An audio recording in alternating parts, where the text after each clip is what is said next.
नमस्कार. आवाज माझा वृत्तवाहिनीत आपल्या सगळ्यांचं स्वागत. वळीच्या काही ठळक घडामोडींकडे. दिवाळीच्या शुभमुहूर्तावर मुख्यमंत्र्यांनी घेतलं तिरुपती बालाजीचं दर्शन. ठाणे परिसरात जोरदार पाऊस, नागरिकांची उडाली तारांबळ. आणि ठाण्यात मार्गदर्शक तत्वांचं उल्लंघन करणाऱ्यांकडून 2,40,000चा दंड वसूल.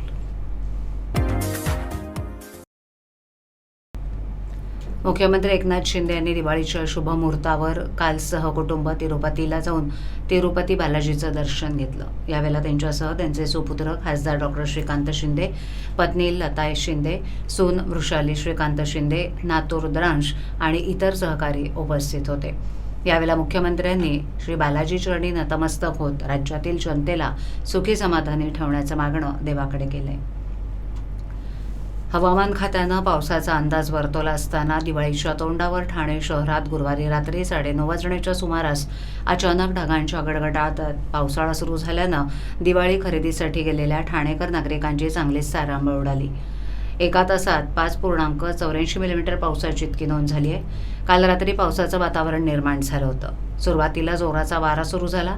त्याच वाऱ्यानं वातावरणात गारवा निर्माण झाला. त्यानंतर अचानक गडगडाट होऊन पावसाळा सुरुवात झाली. त्यामुळे मार्केटमध्ये दिवाळीच्या खरेदीसाठी गेलेल्या ठाणेकर नागरिकांची चांगलीच धावपळ उडाली. दिवाळीच्या तोंडावर पडणारा पाऊस हा पावसाळ्यासारखा पडताना दिसत होता.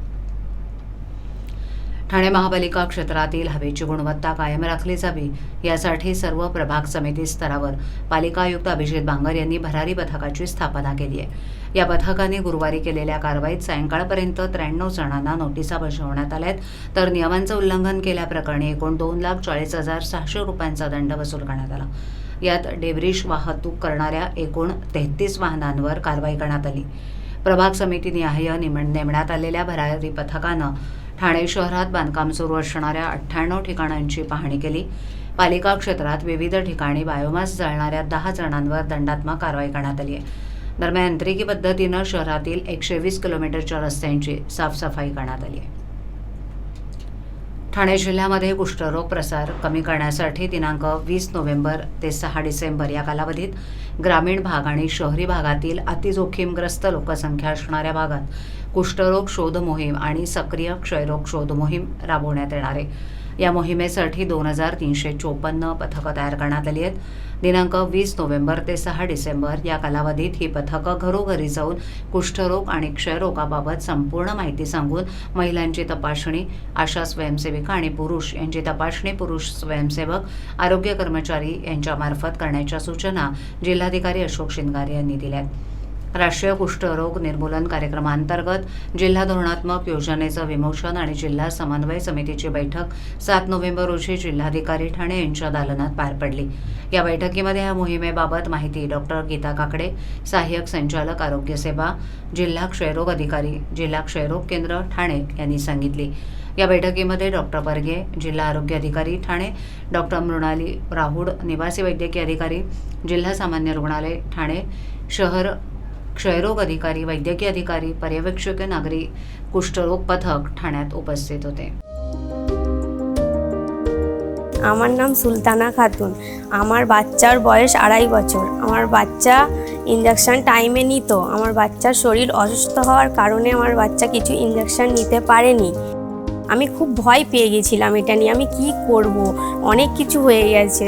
তারপর আমি দেখলাম আমি কি করে কি করতে পারবো। আশাদি আমার বাড়িতে আসলো, আশাদি আমাকে জানালো মিশন ইন্দ্রধনুষ একটি ক্যাম্প বসছে বাচ্চাদের জন্য, যেখানে আমি নিয়ে গেলাম। নিয়ে যেতে আমার বাচ্চার যে কটা টিকা বাকি ছিল সেগুলো সব দেওয়া হলো। তাতে বাচ্চা আমার অনেক ভালো হলো, আমার বাচ্চা সুস্থও আছে। আমি ধন্যবাদ করতে চাই আশাদিকে এবং মিশন ইন্দ্রধনুষকে।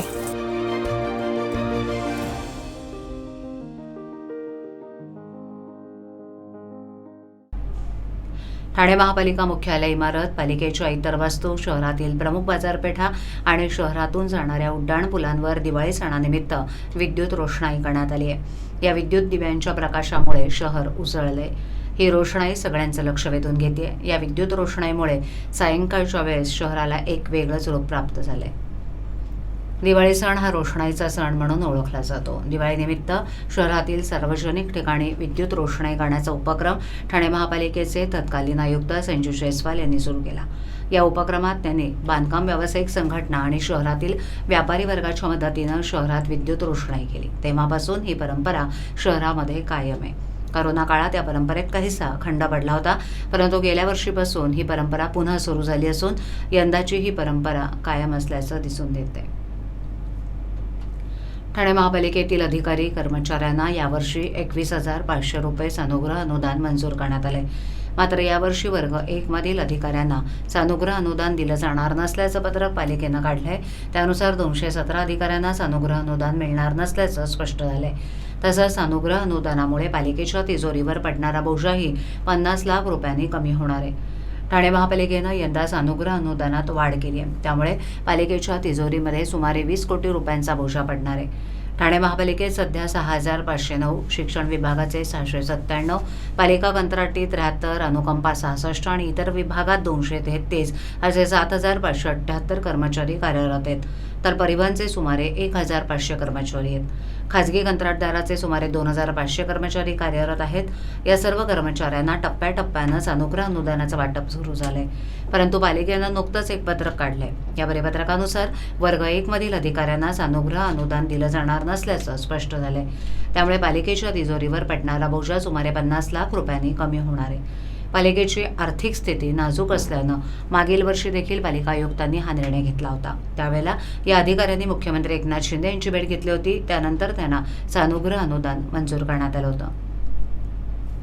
आवाज माझावरील एखादी बातमी पाहिजे राहून गेली असल्यास यूट्यूबवरही ती तुम्ही पाहू शकता. तर मग नक्की सबस्क्राईब करा आवाज माझा. आजच्या ठळक घडामोडी शेवटी पुन्हा एकदा. दिवाळीच्या शुभमुहूर्तावर मुख्यमंत्र्यांनी घेतलं तिरुपती बालाजीचं दर्शन.